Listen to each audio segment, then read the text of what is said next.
Olá, pessoal! Vamos à resolução da prova de técnico em eletrotécnica do concurso da CEMIG. Eu quero dizer a vocês que essa foi uma prova que surpreendeu a todos pela baixa complexidade. Uma prova também mal dividida e que não favoreceu quem estudou. Foi uma surpresa. Se uma prova ela não mede conhecimento, essa é que não mediu mesmo. Ela nivelou todo mundo por baixo. Mas vamos em frente.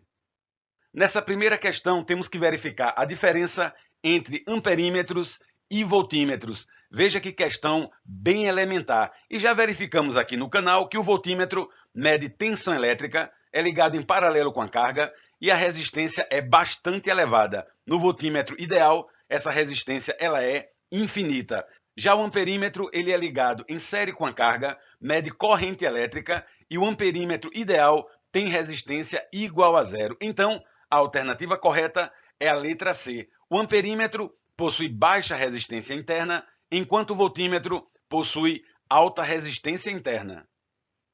Vamos agora a uma questão de cálculo, a única questão de cálculo dessa prova. Assinale a alternativa que apresenta, respectivamente, o módulo da corrente no resistor R2 e a tensão no resistor R7. É isso que devemos calcular. E aí, vamos simplificar esse circuito elétrico. Temos duas fontes que estão em série, conectadas em polaridades contrárias, então a tensão resultante será a subtração 100 menos 20, resultado 80 volts. Vamos agora calcular a resistência equivalente. Perceba que temos aqui dois resistores em série, 11 mais 13, 24 ohms. Temos aqui dois resistores em paralelo, produto pela soma, resultado 4 ohms. E está em série com R1, que vale 8 ohms. 8 mais 4, 12 ohms.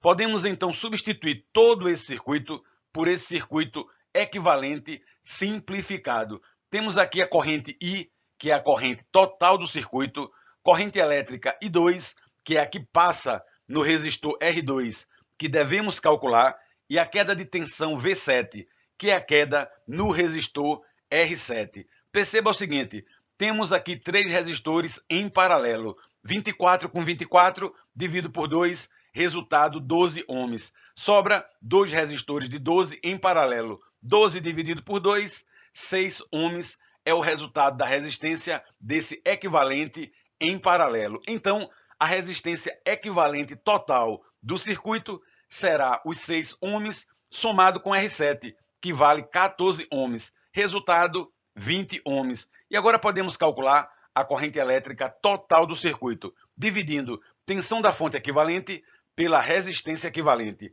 80 dividido por 20, resultado 4 amperes. E agora podemos calcular a queda de tensão no resistor R7, porque a corrente total do circuito passa por R7. Basta multiplicar o valor de R7, 14 ohms, pela corrente elétrica de 4 amperes. Resultado, 56 volts. E aí, para calcular a corrente elétrica I2, que passa pelo resistor R2, pegamos a tensão da fonte, 80 volts, subtraímos da queda de tensão série no resistor R7, que vale 56 volts, e dividimos pela resistência R2 de 24 ohms. E o resultado é 1 ampere. Então, a resposta da questão é a letra D de dado.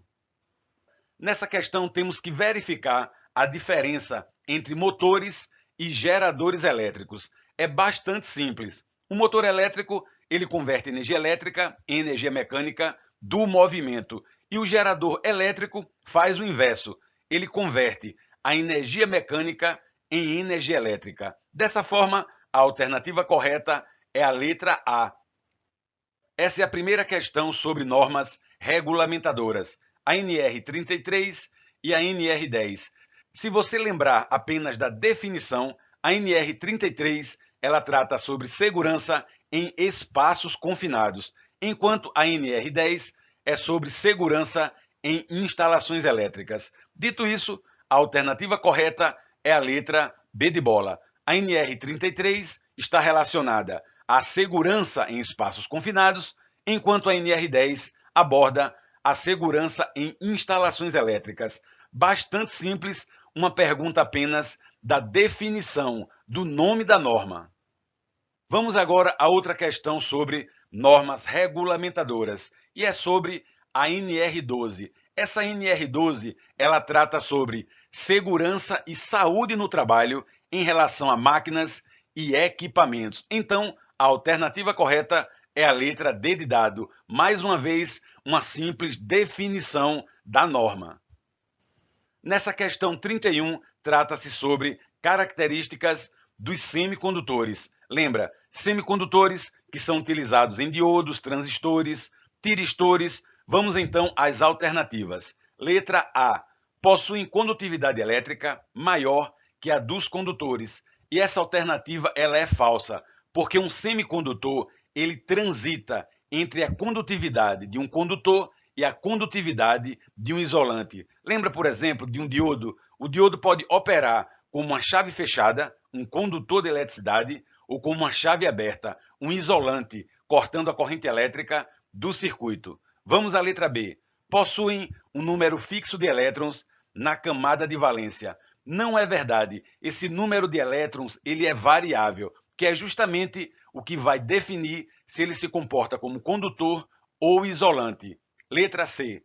Podem ter sua condutividade alterada pela adição de impurezas. Isso é verdade. As impurezas aumentam a condutividade do semicondutor. E a letra D, ela é falsa, porque diz que os materiais semicondutores não são afetados pela variação de temperatura. E a variação de temperatura altera o comportamento de condutividade do semicondutor.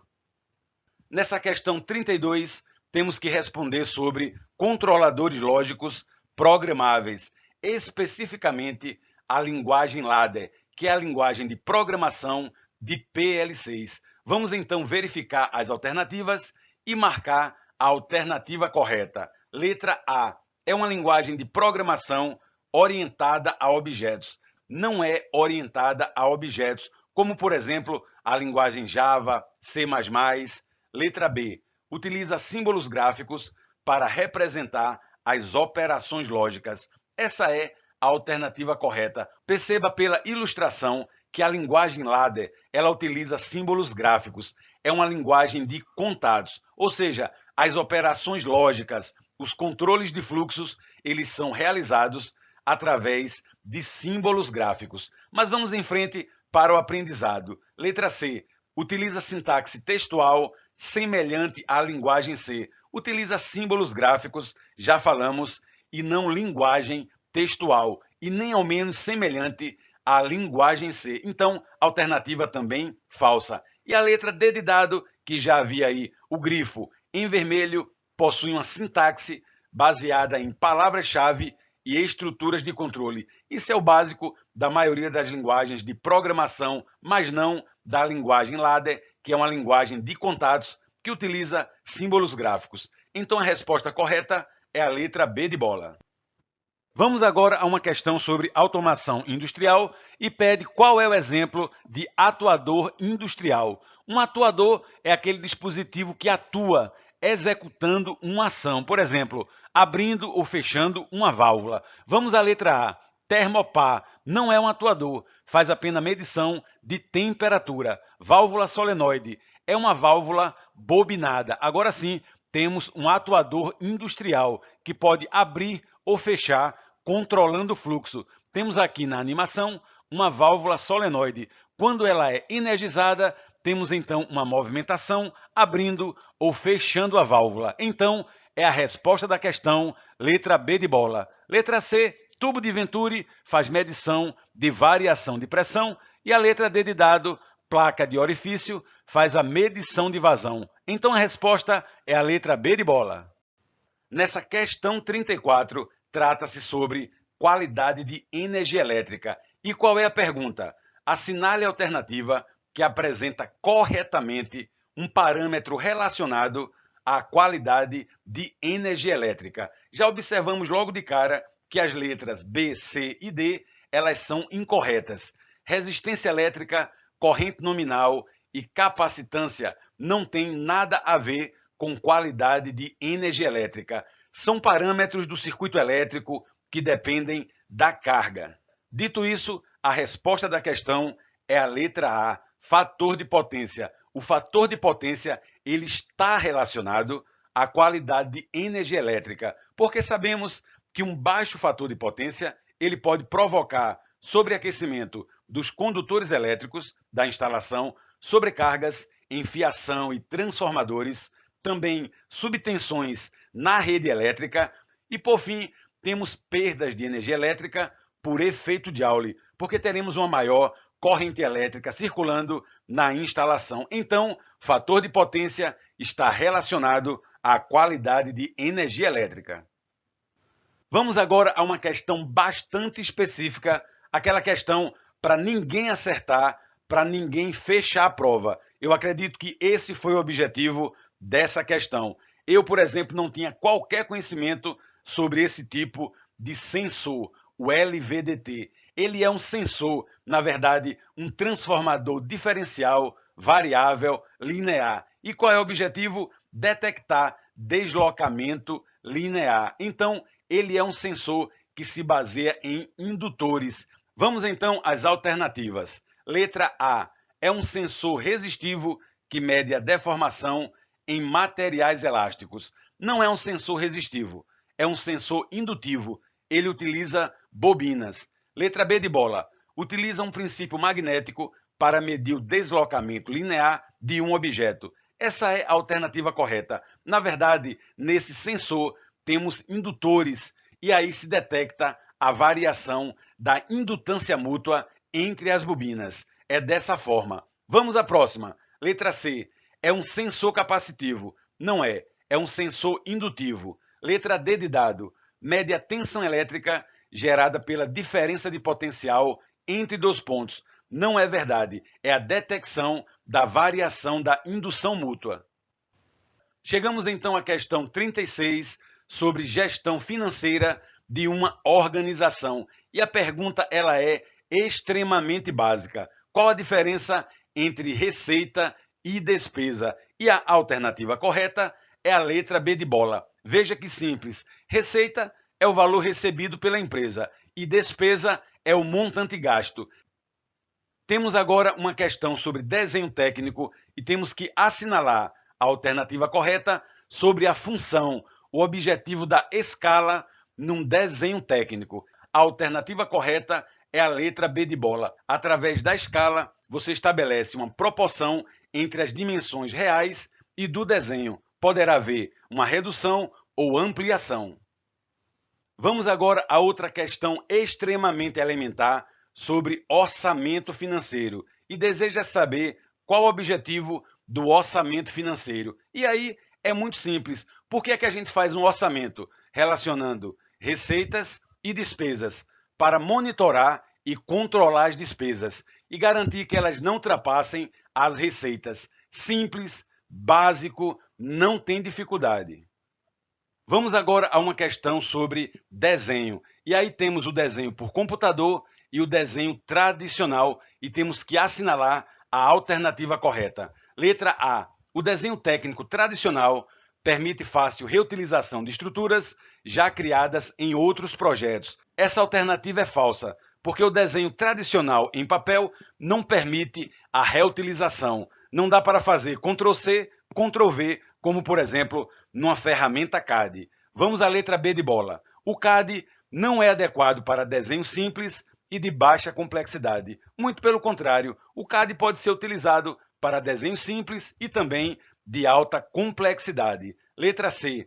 O desenho técnico tradicional é mais rápido e eficiente na criação de desenhos complexos e em 3D. Alternativa completamente errada. Através do computador, tudo é mais rápido e mais simplificado, principalmente desenhos complexos e em 3D. E a alternativa correta é a letra D de dado. O CAD, que é o desenho automatizado por computador, oferece maior flexibilidade e facilidade de modificação dos desenhos. Desenho errado, você vai lá, erase, você apaga. Você precisa copiar um desenho já feito ou uma parte, você copia e ele está lá pronto de novo. Então, total flexibilidade e facilidade. E por fim, chegamos à última questão, que trata sobre CLP, Controlador Lógico Programável. E a pergunta é a seguinte: qual a diferença entre o CLP e o ERP? E aí nós temos o triângulo da automação. Lá na base, no chão da fábrica, temos os sensores para instrumentação. No nível superior, temos o CLP, que é o Controlador Lógico Programável, e o sistema SCADA de aquisição de dados. Temos então a parte de controle e supervisão. E no topo da pirâmide temos o ERP. Ele é um software, um programa de computador que auxilia a gestão da empresa, o planejamento estratégico na tomada de decisão. Então, a alternativa correta é a letra A. O CLP é utilizado para controlar máquinas e processos industriais, enquanto o ERP gerencia informações e recursos da empresa. Justamente isso, gestão estratégica e tomada de decisão.